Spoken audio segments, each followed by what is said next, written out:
Olá pessoal, vamos dar continuidade aqui ao artigo 13 que nós vínhamos aqui estudando na aula anterior. Na aula anterior eu comecei a estudar o artigo 13 e intercalei com o artigo 18 para dar um maior entendimento sobre o conteúdo.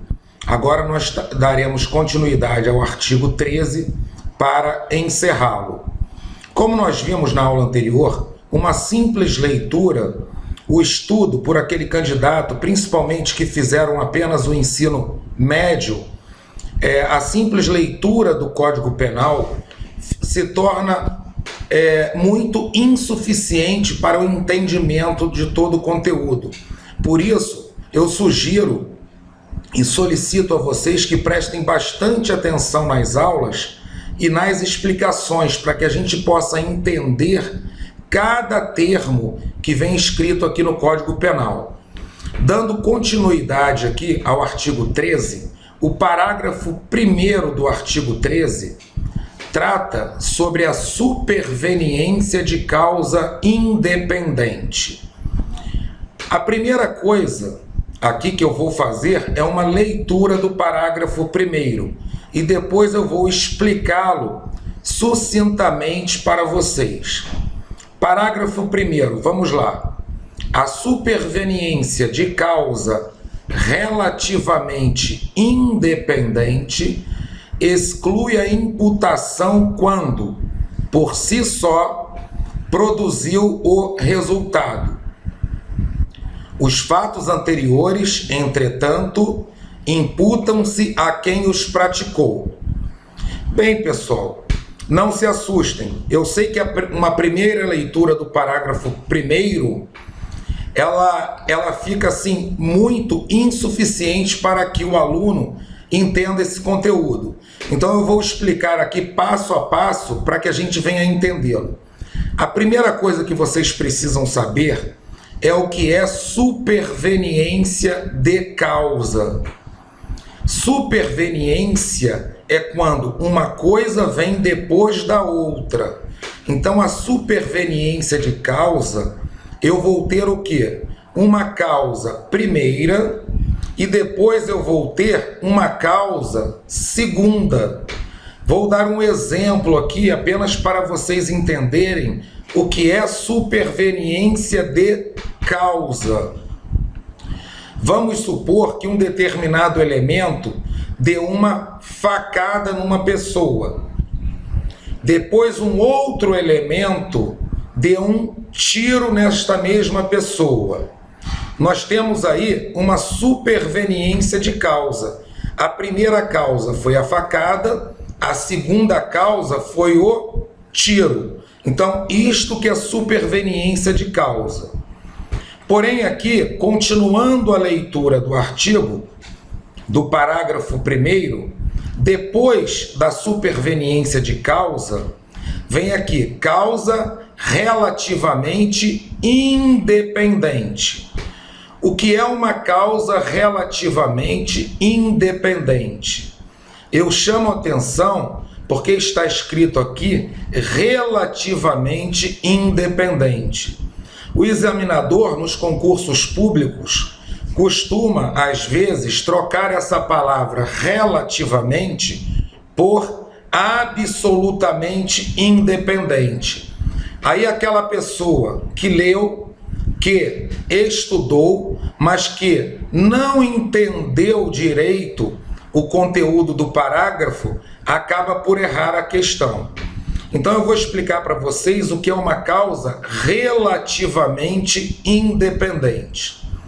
Pessoal, a causa relativamente independente é aquela que acontece numa circunstância que foi decorrente da primeira causa.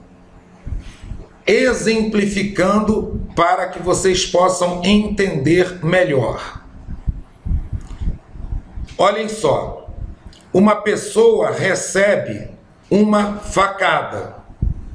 Essa pessoa é colocada numa ambulância para ser socorrida. Então observem bem que a circunstância dessa pessoa estar na ambulância, ela tem uma ligação de dependência da facada que ela recebeu. Então, a circunstância em que essa pessoa está, de estar na ambulância, tem uma relação com a facada. A pessoa está na ambulância porque recebeu a facada. Ou seja, isso que quer dizer relativamente independente. Cuidado, porque aqui no artigo traz relativamente independente. Então vocês podem achar que não tem independência nenhuma. Por isso que tem aqui a palavra relativamente. Vamos exemplificar de uma outra maneira para facilitar ainda mais o entendimento. Uma determinada pessoa recebe um tiro numa determinada região deserta. Passa um carro. Essa pessoa que passou de carro socorre essa pessoa. Ou seja, essa circunstância que ocorreu foi devido ao tiro que ela levou, foi devido à primeira causa. Então, qualquer coisa, qualquer causa que venha a acontecer nessa circunstância que foi motivada pela primeira causa, é uma causa relativamente independente. Então vamos continuar. Já vimos o que é superveniência de causa. Vimos o que é a causa relativamente independente, que eu até coloquei aqui para vocês, tá? Que é aquela causa que está no caminho natural dos fatos, certo? Ou seja, está no caminho natural dos fatos de quem levou uma facada ser socorrido numa ambulância. Vamos continuar aqui a leitura do nosso parágrafo primeiro, depois de já termos entendido aqui a superveniência de causa e a causa relativamente independente. Exclui a imputação quando, por si só, produziu o resultado. Gravem bem isso aqui. Por si só, produziu o resultado. Por enquanto, vamos parar por aqui para a gente entender bem o que está escrito aqui até aqui. Ou seja, vamos exemplificar para que vocês entendam bem. Olha o exemplo aqui embaixo, pessoal. Uma pessoa A leva uma facada de uma pessoa B. A é colocado numa ambulância. Vou parar por aqui um pouquinho para explicar esse exemplo detalhadamente. Pessoal, a pessoa A levou uma facada de B. A é colocado numa ambulância. O fato de A ser colocado numa ambulância, observem que está no caminho natural dos fatos decorrentes dele ter levado uma facada. Então, A é colocado numa ambulância. Essa ambulância pega fogo e A morre carbonizado. Vamos parar por aqui, para que a gente entenda bem esse exemplo. Então, A é colocado numa ambulância, nós já vimos que isso aqui está no caminho natural dos fatos, devido a ter levado uma facada. E agora, a ambulância pega fogo e A morre carbonizado. Observem bem uma coisa. A ambulância pegou fogo. Nós temos aqui uma outra causa, que é a causa superveniente à primeira causa, que é a facada. Então nós temos uma causa original e a causa superveniente, porque a ambulância pegou fogo e A morre carbonizado. Esse parágrafo primeiro, ele vai dizer justamente quem vai responder o que aqui. Observem bem agora, continuando, tá, a leitura aqui do artigo. Antes de continuar, vamos ver essa palavra aqui, por si só. Esse parágrafo primeiro está dizendo o seguinte, ele trata daquela causa superveniente que vem depois, que por si só, ou seja, ela sozinha produziu o resultado. Então, olha só, a ambulância pegou fogo e A morre carbonizado. Observe que A morreu por quê? Porque a ambulância pegou fogo, não morreu da facada. Aqui está explicando que A morreu carbonizado, ou seja, a causa superveniente, que é a ambulância pegar fogo, por si só, ou seja, somente ela provocou o resultado, que foi a morte de A. Continuando a leitura do parágrafo primeiro, nós vemos aqui, os fatos anteriores, entretanto, imputam-se a quem os praticou.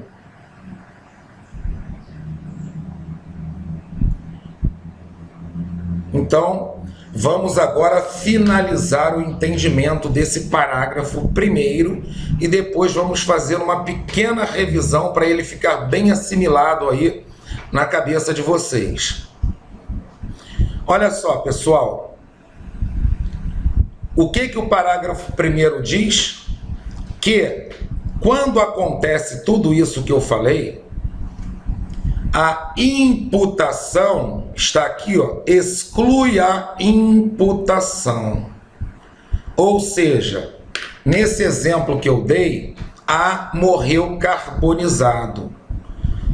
Quando o parágrafo diz que exclui a imputação, quer dizer que a pessoa B que deu a facada em A está isento de quê? De ter matado a pessoa A.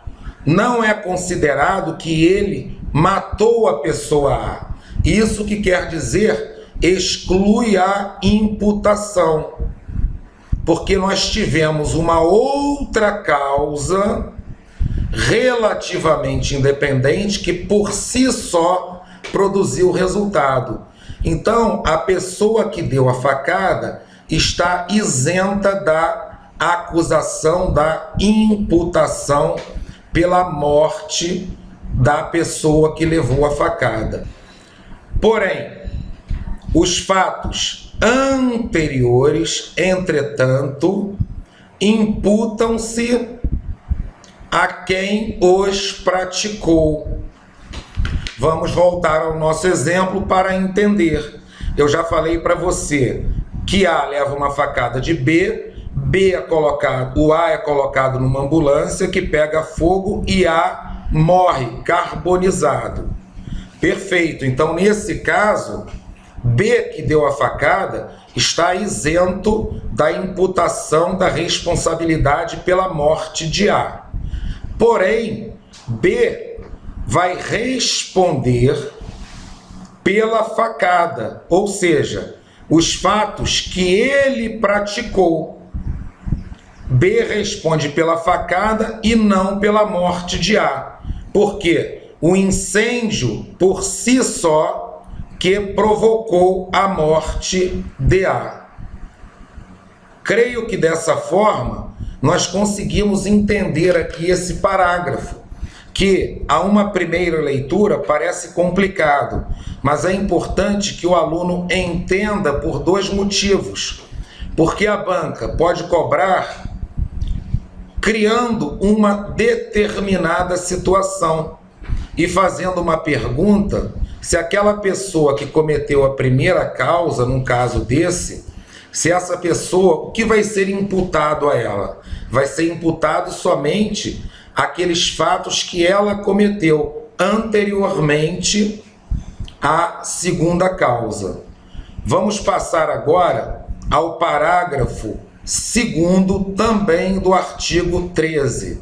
Lembrando aqui, é importante que vocês gravem do que trata esse parágrafo 1º.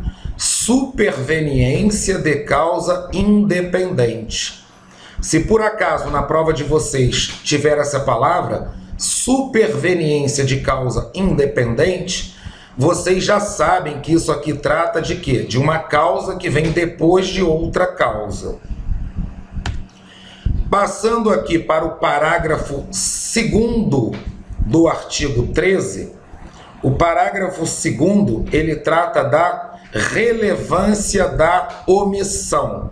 Vamos fazer primeiro uma leitura do parágrafo e depois eu farei uma explicação detalhada para que vocês possam entender o que esse parágrafo quer dizer.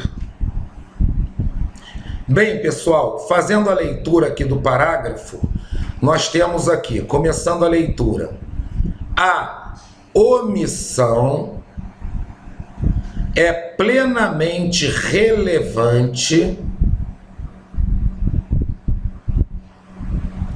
quando o omitente, ou seja, aquele que praticou a omissão, devia e podia agir para evitar o resultado. O dever de agir incumbe a quem tenha por lei obrigação de cuidado, proteção ou vigilância. De outra forma, assumiu a responsabilidade de impedir o resultado. Com o seu comportamento anterior, criou o risco da ocorrência do resultado. Vamos explicar isso aqui detalhadamente, pessoal. A primeira coisa que eu vou explicar para vocês é o seguinte: a omissão é penalmente relevante. A omissão é penalmente relevante. O que significa isso aqui, pessoal? A omissão ser penalmente relevante. Omissão ser penalmente relevante significa o seguinte: que a pessoa que cometeu a omissão, ou seja, o omitente, ele não vai responder pelo crime de omissão, e sim ele vai responder pelo crime de ação, pelo crime de ter cometido aquele resultado. Isso que significa penalmente relevante. E o parágrafo continua dizendo quando que isso acontece. Isso acontece quando o omitente, ele devia e podia agir para evitar o resultado. O que é esse devia e podia agir? Quando a pessoa que cometeu a omissão, ele tinha o dever, seja um dever legal, previsto em lei, ou um dever moral, de acordo com as normas, com os princípios, com as regras da sociedade, essa pessoa deveria agir para evitar aquele resultado. E além disso, essa pessoa estava em condições de agir. Ela podia agir e não agiu. Então, quando isso acontece, pessoal, quando a pessoa devia e podia agir e a pessoa não age, ela não responderá pelo crime de omissão, e sim responderá pela ação de ter provocado aquele resultado. Vou exemplificar essa parte aqui que eu expliquei para vocês, para que vocês possam entender perfeitamente. Olha só, pessoal, uma pessoa levou um tiro ou uma facada. Alguém que passou ali e viu, se essa pessoa tinha o dever de agir e podia agir, ou seja, a circunstância permitia que ele podia agir, e além disso ele tinha o dever de agir, e ele não agiu, essa pessoa não vai responder pelo crime de omissão. Se essa pessoa morrer, essa pessoa que devia e podia agir vai responder pelo crime de ação, pelo crime de homicídio, pelo crime de ter causado o homicídio. Isso que significa penalmente relevante. Agora, o parágrafo segue com uma explicação de quem tem o dever de agir. O dever de agir é daquele que, começando aqui pela letra A, tenha por lei obrigação de cuidado, proteção ou vigilância. Chamo a atenção de vocês porque existe uma grande probabilidade disso aqui cair num concurso de guarda municipal. Por quê? Porque o guarda municipal, ele tem por lei essa obrigação aqui: cuidado, proteção ou vigilância. Então, se o guarda municipal, ele tem esse dever aqui de agir, tá? Porque ele tem por lei essa obrigação. Ele tem o dever, ele pode agir e ele não age em determinada situação, a omissão dele é penalmente relevante. Ele não vai responder pelo crime de omissão, e sim pelo crime de ter provocado efetivamente aquele resultado. Então, o exemplo aqui vai do guarda municipal para que vocês entendam o que é ter por lei obrigação de cuidado, proteção ou vigilância. Aqui, a letra B traz para a gente que também tem o dever de agir aquela pessoa que, de outra forma, assumiu a responsabilidade de impedir aquele resultado. Qual o exemplo que nós damos aqui para vocês entenderem? Essa pessoa que, de outra forma, ou seja, que não foi através de uma forma prevista em lei, mas de uma outra forma, ela assumiu a responsabilidade de impedir aquele resultado. Podemos aqui dar o exemplo de uma babá. Uma babá que é contratada para cuidar de uma criança. Essa babá, ela tem o dever de cuidar dessa criança. Esse dever não está previsto numa lei. Ela pode estar prevista o quê? Dentro dos princípios morais da sociedade, dentro do contrato de trabalho, mas não está previsto numa lei. Então essa babá assumiu a responsabilidade de impedir o resultado. Que resultado, pessoal? Aquele resultado que é tipificado como crime no Código Penal. Passando agora ao exemplo C, tá? Aqui a linha C, outra pessoa que tem o dever de agir é aquele que, com o seu comportamento anterior, criou o risco da ocorrência do resultado. Um exemplo aqui para vocês entenderem é aquela pessoa que fuma, é um fumante, e ele pegou e jogou o cigarro dele, depois que ele terminou de fumar, ele jogou o cigarro num determinado cesto de lixo com papel. O que veio acontecer? Esse cesto de lixo causou um incêndio. Então, esse incêndio causou vários danos. Esses danos, o resultado, ele pode ser que esteja tipificado no Código Penal ou numa lei extravagante, que nós já vimos o que é, como crime. Então, nesse caso, esse fumante, com seu comportamento anterior de jogar o cigarro no cesto cheio de papel, ele tem o dever de agir para evitar que aquilo cause um mal maior. Então também é muito importante que vocês saibam quem é que tem o dever de agir. Recapitulando, tem o dever de agir aquela pessoa que tem por lei a obrigação de cuidado, aquela pessoa que de outra forma assumiu a responsabilidade de impedir o resultado, ou aquela pessoa que com seu comportamento anterior criou o risco da ocorrência do resultado. Coloquei aqui para vocês, tá? Observações sobre penalmente relevante, tá? O que significa isso? Significa que a pessoa não vai responder pela omissão e sim pela ação.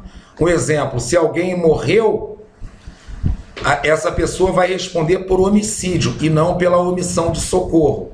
Coloquei apenas para que fique registrado aí para facilitar o estudo de vocês. E coloquei também os exemplos que eu dei, tá? Ali eu dei o exemplo de que quem tem por lei a obrigação de cuidar do guarda municipal. Um outro exemplo é o salva-vidas. Salva-vidas está previsto em lei que ele tem a obrigação de cuidar. Então ele deve cuidar. Se ele deve e estava numa circunstância que ele podia e ele se omitiu, ele vai ser considerado o quê? O causador de qualquer resultado que esteja tipificado como crime. Coloquei aqui a babá e o fumante que jogou o cigarro no lixo e causou incêndio. Bem, pessoal, assim nós terminamos de estudar o artigo 13, que começou sendo estudado junto com o artigo 18. O artigo 18 já foi integralmente estudado, então nós encerramos artigo 13 e 18. E, posteriormente, seguiremos para o artigo 14, de forma que a gente vá estudando artigo por artigo do Código Penal que cai na nossa prova, para que a gente possa entender um a um. Até a próxima aula, pessoal. Obrigado aí pela atenção.